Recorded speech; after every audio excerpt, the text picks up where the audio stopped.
წარმოგიდგენთ გადაცემას ქალის ხმა. ამჯერად ის გადაცემა იწერება ფონდი ტასოს მიერ მხარდაჭერილი პროექტის ფარგლებში. ვსაუბრობთ არჩევნების ირგვლივ.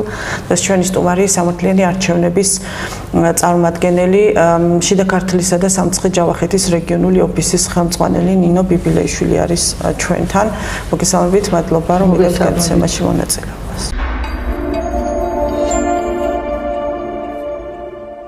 განსხვავებულად ტარდება პროცედურები ხმის მიცემის, იცით თუ არა რომ განსხვავებულია სხვა არჩევნებთან, სხვა წლებთან შედარებით? არ ვიცი, ამაზე ინფორმაცია არ მაქვს, არ ვიცი, ახლა განსხვავებულად ტარდება თუ არა, ნამდვილად არ ვიცი. ეს ელექტრონული სისტემას გულისხმობ, იცით თუ არა ეს პროცედურები როგორ ტარდება? კი როგორ არა ვიცი, მაგრამ არ ვიცი, ახლა ვერ გეტყვით აი სინამდვილეს, ვერ გეტყვით, არ ვიცი. სანამ არ ჩატარდება ალბათ ვერავინ ვერ განსაზღვრავს წინასწარ.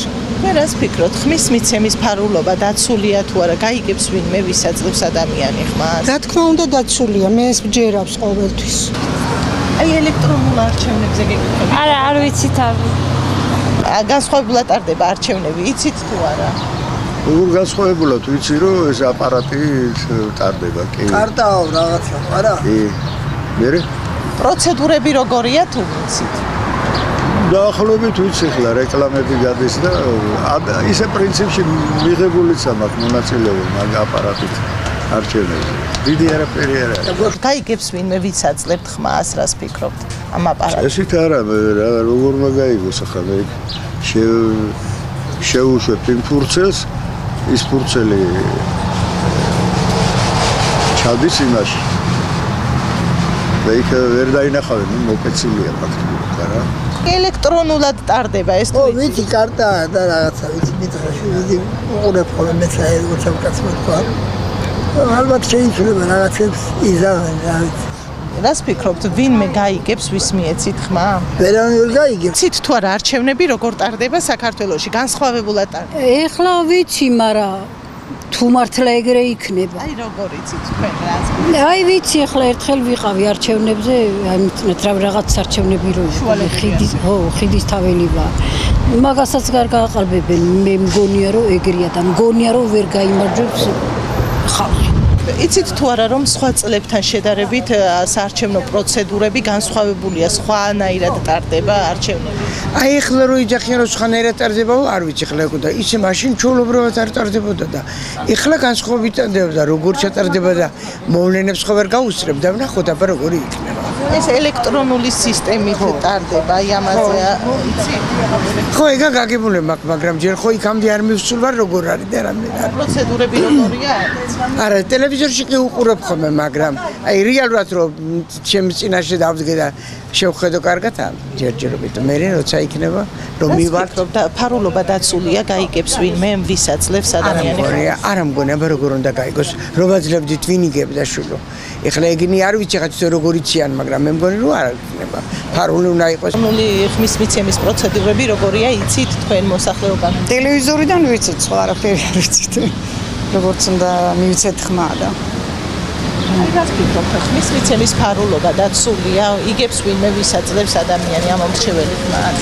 რა ვიცი, მე მგონი უნდა იყოს დაცული კანონიერ ქვეყანაში, მაგრამ ჩვენ აუკანონო ქვეყანაში ვცხოვრობთ და რა იქნება ვერ გეტყვით.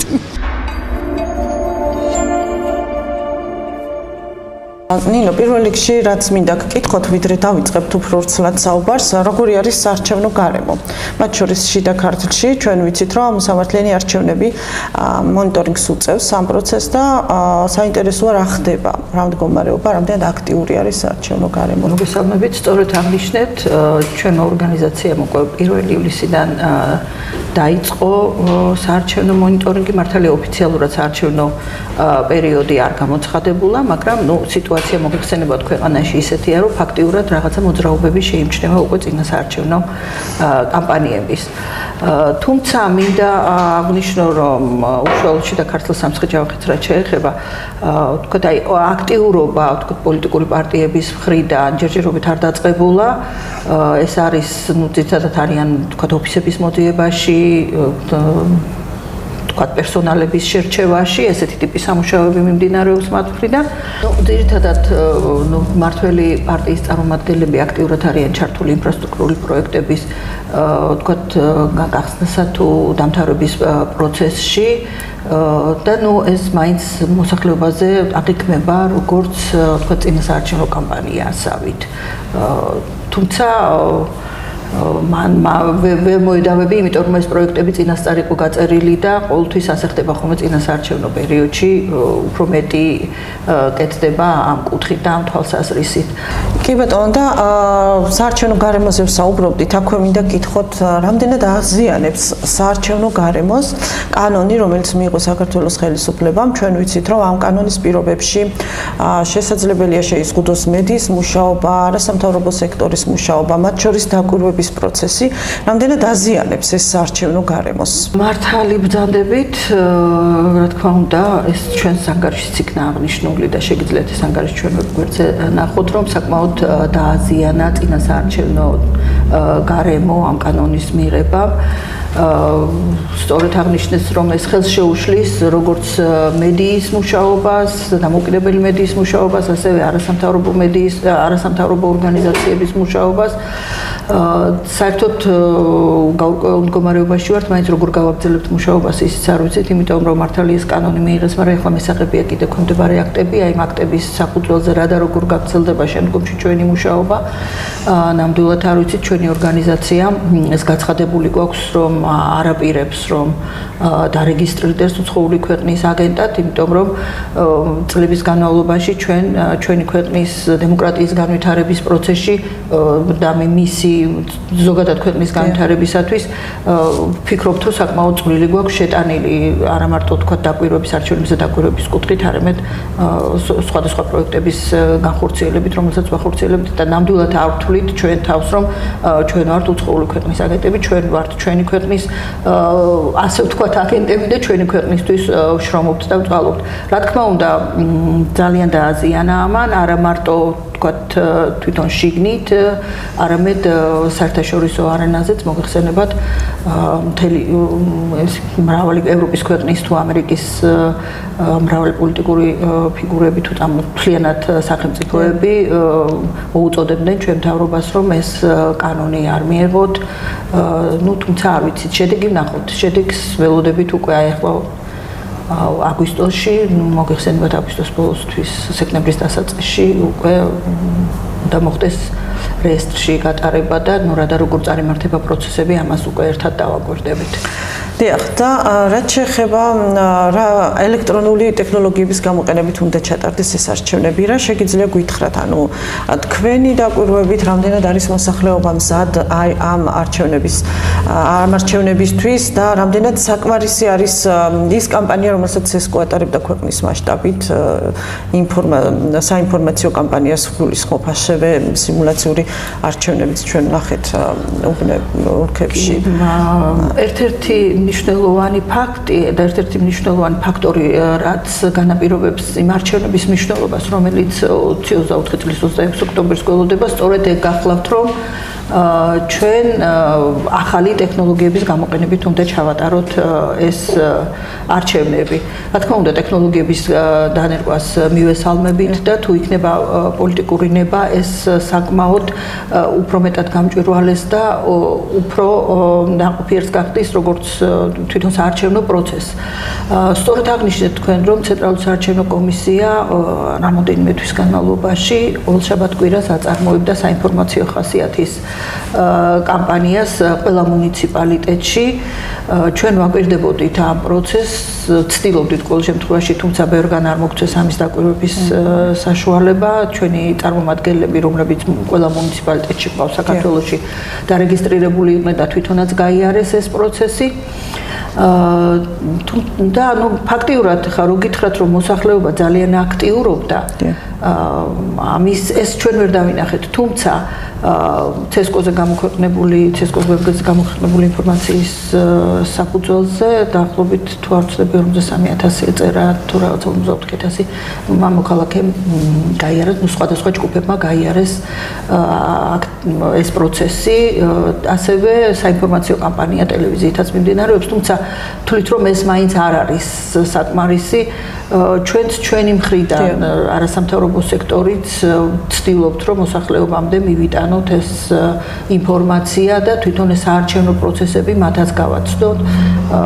აი თქვათ მაგალითად დღესაც გვაქვს მსგავსი ტიპის რაღაცა მოხალისეებთან ტრენინგი შეხვედრა, სადაც გვექნება ამ საარჩევნო პროცესებზე საუბარი და გავაცნობთ რა და როგორ უნდა მოიქცნენ საარჩევნო უფალზე ამ ახალი ტექნოლოგიების გამოყენება. რომ შევახსენოთ მაყურებელს, რატომ არის ეს არჩევნები მნიშვნელოვანი, მე ვიტყოდი გადამწყვეტიც კი ქვეყნისთვის, რატომ არის მნიშვნელოვანი, რომ რაც შეიძლება მეტი ადამიანი მივიდეს ამ არჩევნებზე?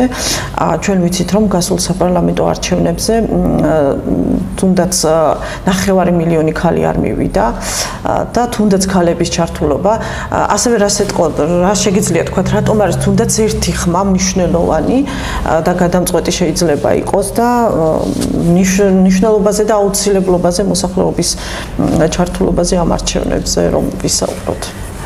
მოგახსენებთ, ზოგადად არჩევნები ეს ყველა ქვეყნის თამდევი პროცესია. ეს არის კონსტიტუციის მიხედვით ხალხის ნების გამოხატულება არჩევნები, ხო? ჩვენ ამ ფორმით ვღებულობთ ქვეყნის მმართველობაში მონაწილეობას. აქედან გამომდინარე, საკმაოდ მნიშვნელოვანია თითოეულ ადამიანმა უნდა შეიგნოს ის, რომ საკმაოდ მნიშვნელოვანია მისი როლი ამ არჩევნებზე. უშუალოდ 2024 წლის საპარლამენტო არჩევნებს, რომელიც 26 ოქტომბერს გაიმართება, რაც შეეხება ფაქტიურად სამი მნიშვნელოვანი ფაქტორი შეიძლება ვთქვათ. პირველი ერთი ეს ვთქვით ტექნოლოგიებთან დაკავშირებით და პირველად ხდება ეს საქართველოს როგორც ქვეყანა პირველად ატარებს არჩევნებს როგორც ევროკავშირის წევრი კანდიდატი ქვეყნის სტატუსით. შესაბამისად ევროკავშირის მიერ მოწოდებული 9 პუნქტის ერთ-ერთი პუნქტი სწორედ თავისუფალი დამოუკიდებელი სამართლიანი დემოკრატიული არჩევნების ჩატარება. ამდენად ჩვენი ევროინტეგრაციის გზაზე შემდგომი წინსვლისთვის ძალიან მნიშვნელოვანია თუ როგორ ჩატარდება ეს არჩევნები. მესამე რაც შეიძლება ითქვას მნიშვნელოვანი, ეს არის ის, რომ პირველად ხდება, პირველად არა 18 წელს მაშინ პროპორციული საარჩევნო სისტემით ჩატარდა და ეხლა სრულიად პროპორციული საარჩევნო სისტემით ჩატარდება ეს არჩევნები, მოგხსენება თქვა 2020-ის საპარლამენტო არჩევნები შერეული სისტემით ჩატარდა, მაჟორიტარული და პროპორციული. პროპორციული თვლით, რომ პროპორციული საარჩევნო სისტემით ჩატარებული არჩევნები უფრო მეტად გამოხატავს ხალხის ნებას და ხალხის დამოკიდებულებას პარტიების მიმართ. და ასევე ამ შემთხვევაში მნიშვნელოვანი იქნება პოლიტიკური პლურალიზმი, ანუ პოლიტიკური პარტიების მრავალფეროვნება.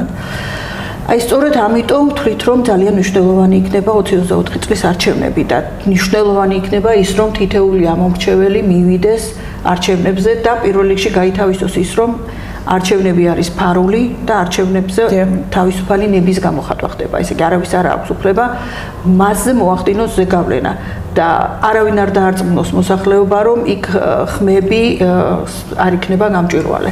ნამდვილად ფარული იქნება, რა თქმა უნდა, იქნება უბნებზეც დამკვირვებლებიც და ამას ჩვენ შევეცდებით, რომ გავაკონტროლოთ.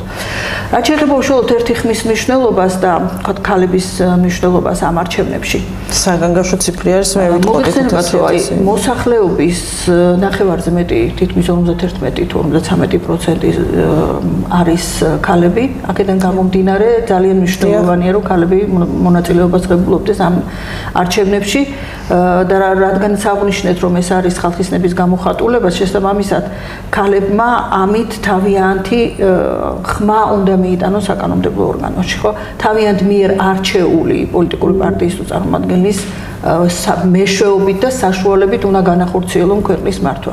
ამდენად ძალიან მნიშვნელოვანია მათი ოჯახისთვის, მათი მომავლისთვის, ქვეყნისთვის და ამას მე მგონი დამერწმუნებით, რომ ქალები საკმაოდ კარგად შეიგრძნობენ. ამიტომ მნიშვნელოვანია, რომ ქალები ამ არჩევნებზე მივიდნენ. ერთი ხმის მნიშვნელობას რაც შეეხება, ალბათ ზოგადად გაგვიგია ესეთი გამონათქვამები, რომ ახლა რა მნიშვნელობა აქვს ჩემი ხმისვლას, არც ერთი პარტია არ მომწონს, არავის არ უჭერ ხმას. ჩემი ხმა რას შეცვლის და ხმა რა შეცვლის კი.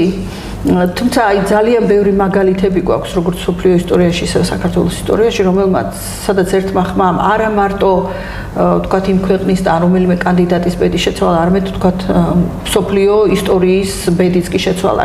მაგალითისთვის მიყვარს ხომ ძალიან ხშირად ხმარება 1924 წელს ერთი ხმის წყალობით გახდა ადოლფ ჰიტლერი ნაცისტური партიის კონტროლი მოიპოვა და მამამ მოგეხსენებათ რომ მთლიანად სოფლიო ისტორია შეცვალა. საქართველოშიც ჰქონდა ესეთი ისტორიები და ესეთი უბრალოდ ეს მართალია ესეთი მძაფრი არა, მაგრამ ის რომ ერთ ხმას გადაუწყვეტია, მაგალითად 95 წელს ირაკლი ბათიაშვილმა ვაკის მაჟორიტარული არჩევნები ერთი ხმის წყალობით მოიგო. უფრო ახლო ისტორიას თუ გავიხსენებთ 2017 წელს მეჭიაურმა ერთი ხმის ზედმეტობით ანუ მეტობით მოიგო თიანეთის მერის არჩევნები. აი თვითმმართველობებს რაც შეეხება საკრებულოებში ესეთი მაგალითები ძალიან ბევრი გვაქვს მათ შორის საქართველოშიც. ასე რომ მოსახლეობამ უნდა იცოდეს რომ მათი ხმა თითეული ადამიანის ხმა გადამწყვეტია. ასევე იცით რა მინდა აღვნიშნო რომ როდესაც ამომრჩეველი პროცენტული რაოდენობა ამომრჩეველის არის ნაკლები, ანუ როდესაც ნაკლები ამომრჩეველი მიდის არჩევნებზე, ასეთ შემთხვევაში გამოდის რომ ჩვენ გვაქვს მოსახლეობის მცირე ნაწილის მიერ არჩეული ხელისუფლება, ხო? ანუ უმცირესობის მიერ არჩეული ხელისუფლება მართავს ასეთ შემთხვევაში ქვეყანას და არა უმრავლესობის მიერ არჩეული ქვეყანა. უნდა გავითავისოთ რომ მნიშვნელოვანი არჩევნებზე მისვლა, იმიტომ რომ მე პრეტენზიები არ უნდა გქონდეს სხვის მიერ არჩეულ მთავრობაზე. მადლობა საინტერესო საუბრისთვის. ნინო ბიბლიაშვილი იყო ჩვენი გადაცემის სტუმარი, გემშვიდობებით ნახვამდის.